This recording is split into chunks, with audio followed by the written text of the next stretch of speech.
स्वस्थ धान के बिचड़ों का रहस्य। आइए आज हम जानते हैं धान के बिचड़ों को नर्सरी में कैसे रोग मुक्त रखें एवं कीट से सुरक्षा प्रदान करें। फार्मिंग में डीसी प्रमाणित कृषि विशेषज्ञों द्वारा खेती के सिद्धांतों और प्रथाओं पर विश्वसनीय जानकारी में आपका स्वागत है। मैं शिशिर रंजन फार्मिस्टो सर्वप्रथम किसान चैनल पर आपका स्वागत करता हूं। आइए अपनी जानकारी बढ़ाएं और अपने खेतों से अधिक उत्पादन करें। धान की नर्सरी में मुख्य रूप से कुछ बीमारी और कुछ कीड़े लगते हैं, जिससे बचाने के बारे में आज हम उपाय जानेंगे। नर्सरी की बीमारियों में मुख्य है झुलसा रोग, ब्राउन स्पॉट या भूरा धब्बा और टंगरो वायरस। और धान के कीटों में सबसे मुख्य case worm, army worm, thrips और फुदके जो हरे और भूरे रंग के होते हैं। एक एक करके हम सबके बारे में जानेंगे। तो आइए हम शुरू करते हैं झुलसा रोग के बारे से। झुलसा रोग एक बैक्टीरिया जनित रोग है। ये जब शुरू होता है तो आप इसमें देख सकते हैं चित्रों में, जैसे आप देख रहे हैं नर्सरी में पौधे जो है सो पत्ते जो है सो किनारे किनारे से हल्के पानी जैसे भींगे हुए हो जाते हैं और सफ़ेद होकर के पूरा पौधा सूखने लगता है। बाद में ये पूरा पीला भी हो सकता है किनारे किनारे। और ये बैक्टीरिया से बचाने के लिए इसमें हम स्ट्रेप्टोसाइक्लिन या स्ट्रेप्टोमाइसिन या स्यूडोमोनास ये सब का इस्तेमाल हम करेंगे। आगे हम विस्तार से चर्चा करेंगे। दूसरी सबसे मुख्य बीमारी है भूरा धब्बा रोग या ब्राउन स्पॉट डिजीज़। इसमें मुख्यतः से छोटे छोटे भूरे भूरे धब्बे हो जाते हैं। ये धब्बे धीरे धीरे जब बड़े होते जाएंगे तो एक दूसरे में मिल भी जाते हैं। इसका आकार का कोई, वैसे तो शुरुआत गोल गोल होता है, मगर धीरे धीरे जब बड़ा होते जाता है तो इसका आकार जो है सो कोई एक शेप का नहीं होता है, एक कोई निर्धारित आकार नहीं होता है। और जैसे जैसे बड़ा होते जाएगा और ज़्यादा बीमारी फैलेगा, बीच में इसमें सफ़ेद और बैंगनी रंग के धब्बे होते जाएंगे और वो सूखने लगेगा। ये एक फफूंदी जनित बीमारी है। और तीसरा जो सबसे मुख्य बीमारी है वो है टंगरो वायरस। ये विषाणु जनित बीमारी है, वायरस जैसा नाम ही सुन रहे हैं, टंगरो वायरस। इसमें भी पौधे बहुत पीले पीले हो जाते हैं और पौधे स्टंटेड हो जाते हैं, मतलब बढ़ते नहीं हैं, छोटा बौने पौधे हो जाते हैं। और ये विषाणु थ्रिप्स जो है वो और हॉपर्स हैं, उन कीड़ों से मुख्यतः जो है सो फुदका जिसको बोलते हैं, हरा फुदका और भूरा फुदका, उससे ये बीमारी फैलती है। तो हम एक एक करके इसके बारे में भी आगे जानेंगे। इन तीनों बीमारियों के लिए हमको मुख्य रूप से रोग रहित बीज का इस्तेमाल करना चाहिए। कोशिश करना चाहिए कि हम अगर प्रतिरोधी किस्मों को लगा सकें तो वो सबसे उत्तम होता है। और खेत की स्वच्छता का हमें बहुत ध्यान रखना होता है। अगर पिछले वर्ष के खेतों में हमें ये बीमारियां हुई हैं तो वैसे जो भी हमारे खेत में अवशेष धान के बच जाते हैं उसको जला देना चाहिए, उसको गड्ढे में दबा देना चाहिए। फिर हमारे नियंत्रण के उपायों में जो है ट्राइकोडर्मा और स्यूडोमोनास, ये दो बहुत ही मुख्य जैविक विधि है।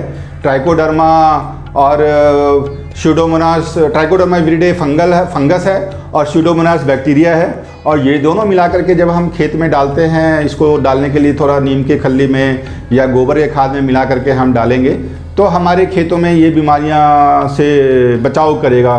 फंगस जो है, ट्राइकोडर्मा जो है फफूंदी जनित बीमारी से बचाव करेगा, जैसे ब्राउन स्पॉट बताए, और झुलसा से हमारा बचाव करेगा स्यूडोमोनास। इसके साथ ही हमारा इफ़ो का ट्राइगोन और ऑल राउंडर आता है। इसमें भी फफूंदी जनित बीमारियों से और न्यूमेटोड से और बैक्टीरियल बीमारियों से बचने का उपाय है। तो इसको भी डालने से, और ऑलराउंडर में तो हमारे जो कीट वगैरह रहते हैं उनके अगर उससे भी बचाता है। तो ये हमें उपाय करना चाहिए। ये सब जो है सो हमारा ऑर्गेनिक फार्मिंग के हिसाब से बहुत अच्छा उपाय है। और साथ में हमारे नियंत्रण के उपायों में एक एंटीबायोटिक आता है स्ट्रेप्टोसाइक्लिन, जो कि अलग अलग नामों से आता है। एक्रोमाइसिन के नाम से आता है, क्लोसिनेजी के नाम से आता है, या टाइगामाइसिन के नाम से आता है। ये सारे जो हैं दवाइयाँ, ये भी हम जो है सो बीज से भी उपचार कर सकते हैं लगाने के पहले। अगर हमको मालूम है कि हमारे खेतों में या हमारे इलाके में इस तरह की बीमारी होती है तो इसको हम पहले बीज उपचार में भी कर सकते हैं। 1 ग्राम के हिसाब से, ये 6 ग्राम का पैकेट आता है, तो 1 ग्राम के हिसाब से हम जो है सो 1 किलो बीज में, तो मान लीजिए कि हम 1 एकड़ में जो है सो अगर हाइब्रिड लगा रहे हैं तो 5 से 6 किलो लगाते हैं। तो 5-6 ग्राम का पाउच आता है। 5-6 ग्राम जो है सो पानी में डाल करके, और हम चूँकि धान को लगाते हैं तो पहले धान को रात भर फुला लेते हैं। एक बहुत लोग तो किसान 1-2 दिन छोड़ भी देते हैं कि गाजर हो जाए। तो जस्ट खेत में नर्सरी में लगाने के पहले इसको घोल में हम जो है 1-2 घंटे भिगो के डाल दें, या बीज जब हम फुला रहे हैं पानी में तो उसमें भी अगर हम ये दवाई डाल देंगे तो हमारा बहुत अच्छा काम करता है। इसी तरह से स्यूडोमोनास को उससे भी हम बीज उपचार कर सकते हैं, जो मैं पहले बता रहा था बैक्टीरिया जनित से, उसे भी उपचार कर सकते हैं। और पहले जो हम बताए आपको ऑलराउंडर और ट्रिगुन, ये तो हम जो है खेतों में हम डालते हैं, नीम की खल्ली में या गोबर की खाद में मिला करके नर्सरी में डालते हैं। तो मान लीजिए कि प्रति एकड़ हमारा ये इसको 1 वर्ग मीटर का नर्सरी है, तो उसमें 1-1 ml दोनों मिला करके गोबर की खाद में या नीम की खल्ली में मिला करके डाल देंगे। और रासायनिक बचाव में अगर हमको फुफुंदी जनित बीमारी, जैसे मैंने ब्राउन स्पॉट बताया, उसके लिए कार्बेंडाजिम या मैसोनरी का भी इस्तेमाल कर सकते हैं। दोनों कार्बेंडाजिम यामेटो के नाम से आता है और ट्राईसाइक्लाजोल है जो कि मैसोनरी के नाम से आता है। ये दोनों इफ़ो कंपनी बनाती है और हमारे वेबसाइट फार्मिस्टो पे ये उपलब्ध है। आइए अब हम धान के नर्सरी में लगने वाले कुछ कीट व्याधियों के बारे में जानें। जैसा हम पहले बता चुके हैं, सबसे पहले केसवर्म है, आर्मी वर्म है, थ्रिप्स है और हरा फुदका है। तो एक एक करके हम इन सब के बारे में जानते हैं। सबसे पहले केसवर्म। तो केसवर्म जो हमारा होता है, ये सफ़ेद रंग का कीड़ा होता है और आप इसमें देख सकते हैं इसका जो मुख्य पहचान है कि हर पंख पे 5-6 काले धब्बे होते हैं छोटे छोटे। और केसवर्म इसको इसलिए बोलते हैं कि इसकी जो इल्लियाँ हैं या छोटे जब होते हैं तो पत्ते को काट करके और छोटा छोटा ये ना पत्तों का, धान के पत्तों का केस बनाता है, और ये केस, उसी केस के अंदर जो है इसकी इल्ली रहती है। और जब आप खेत में देखेंगे ना तो नर्सरी में या मुख्य खेतों में भी ये केसवर्म का आम पहचान है कि इसके पत्ते टूट जाएंगे और लटके हुए से मिलेंगे आपके ऊपर वाले जो पत्ते के होते हैं, क्योंकि ये अंडा ऊपर ही देता है और उसी केस में ये अंडा देकर देता है। तो कट करके उसमें से नीचे नीचे झूलता हुआ दिखेगा, थोड़ा सा हल्का सा छटछटा हुआ। तो ये हमारा केसवर्म का मुख्य पहचान है। आगे हम लोग आर्मी वर्म के बारे में जानते हैं। आर्मी वर्म जैसा आप देख रहे हैं चित्रों में, ये इल्ली जो है ये बहुत ही खतरनाक होता है और पूरा पत्ता जो है सो खा के चट कर जाता है। आप जैसे बीच वाले चित्र में देख रहे हैं, पूरा खेत में से पत्ता पूरा खाया हुआ है और पूरा जो है सो आपको पौधा, पूरा खेत एकदम से कंकाल के जैसा दिखेगा कि खाली खाली पौधा खड़ा है और पत्ते उसमें नहीं हैं। तो बीच आप अंतिम चित्र में देख भी सकते हैं, अंतिम में छोटे छोटे इल्ली हैं और पहला वाला जो चित्र है उसमें पूरा पत्ता खा के मोटा हो गया है, तो वो इल्ली है। अब आगे हम जानते हैं थ्रिप्स के बारे में। थ्रिप्स हमारा झिंगुर भी बहुत लोग बोलते हैं इसको, गांव में अलग अलग जगह पे काला रंग का होता है और इसके बहुत अलग अलग फेजेस हैं। छोटे बचपन के जो आप पहले 2 चित्र में देख रहे हैं, 4-5 अलग अलग स्टेजेस होते हैं, बढ़ता है जैसे जैसे अंडा से। ये क्या करता है कि पत्तों के ऊपर का जो हरा पदार्थ होता है, क्लोरोफिल जिसको हम लोग बोलते हैं, ये उसको पूरा चट कर जाता है और बाद में वो हरा पदार्थ चाट जाने से क्या होता है कि पौधा मेरा जो है सो पूरा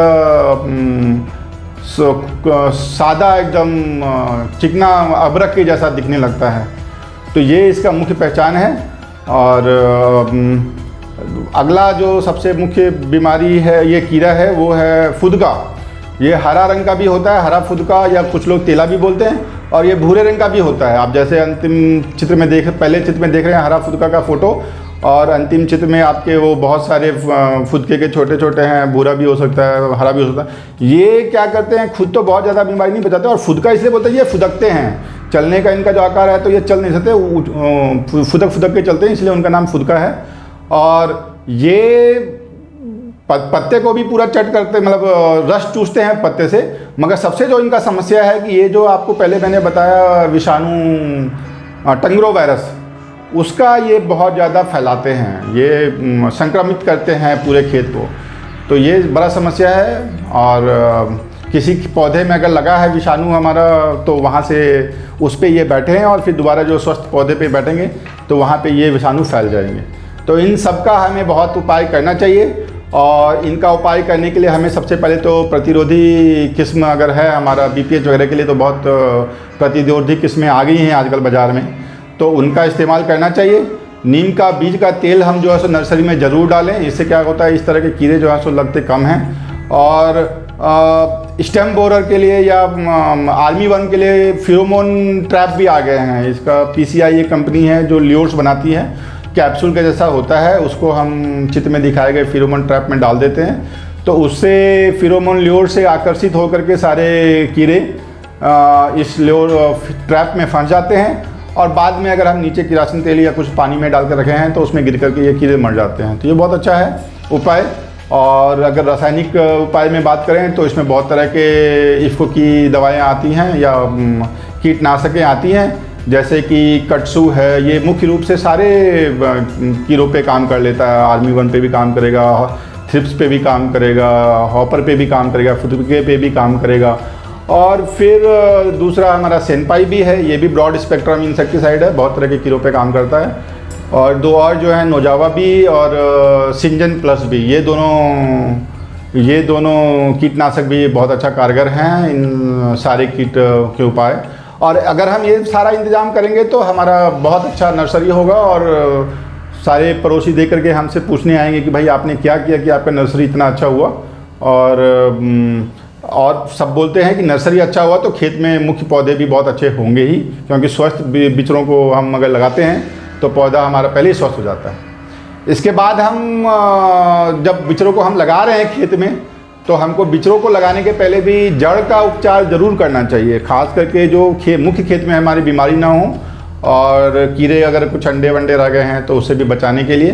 तो हम जड़ उपचार अगर कीड़ों के लिए करना है तो हम कॉन्फिडर का उपाय करते हैं, या एंडोसल्फान डालते हैं, या डाइमेथोयट, फॉस्फोडम, फॉस्फोमिडॉन, ये 3-4 कीटनाशक हैं जिसका हम जड़ उपचार करते हैं।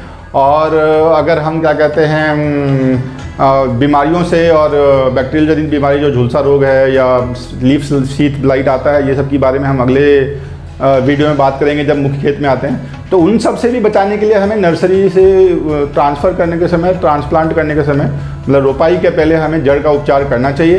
तो जड़ का उपचार के लिए हम पहले जो बताए ट्राइकोडर्मा या स्यूडोमोनास या ट्राइगोन, ये सब से हमको मिला करके, ऑलराउंडर, ये सब से मिला करके डालना चाहिए। और हाँ, एक बात और बता दूं कि आजकल क्या है, खेत में नाइट्रोजन यूरिया बहुत डालते हैं लोग, नर्सरी में भी डालने लगते हैं। नर्सरी में हमें ना नाइट्रोजनस यूरिया, नाइट्रोजनस फर्टिलाइज़र से कम इस्तेमाल करना चाहिए, ज़्यादा इस्तेमाल नहीं करना चाहिए। बहुत ज़्यादा डाले तो स्क्वायर मीटर में जो है सो 50 ग्राम 100 ग्राम के हिसाब से डालें, नहीं तो बहुत ज़्यादा अगर नाइट्रोजनस फर्टिलाइज़र से क्या होता है कि हमारा हरा वृद्धि बहुत होता है पौधों में, और पौधों में वृद्धि होगा तो ये सब कीड़े मकोड़े बहुत ज़्यादा लगेंगे। तो इनसे बचाव के लिए भी हमें नर्सरी में पौधे बहुत ये नाइट्रोजनस यूरिया नहीं डालना चाहिए, बल्कि आजकल बायो फर्टिलाइज़र बहुत अच्छा आता है और हमारे वेबसाइट पे आपको मिलेगा एजोटोबैक्टर, एजोस्पाइरिलियम। एजोस्पाइरिलियम धान के पौधों के लिए ज़्यादा उपयोगी है, तो एजोस्पाइरिलियम हम डालें, और साथ में स्यूडोमोनास वगैरह तो हम लोग डाल ही रहे हैं।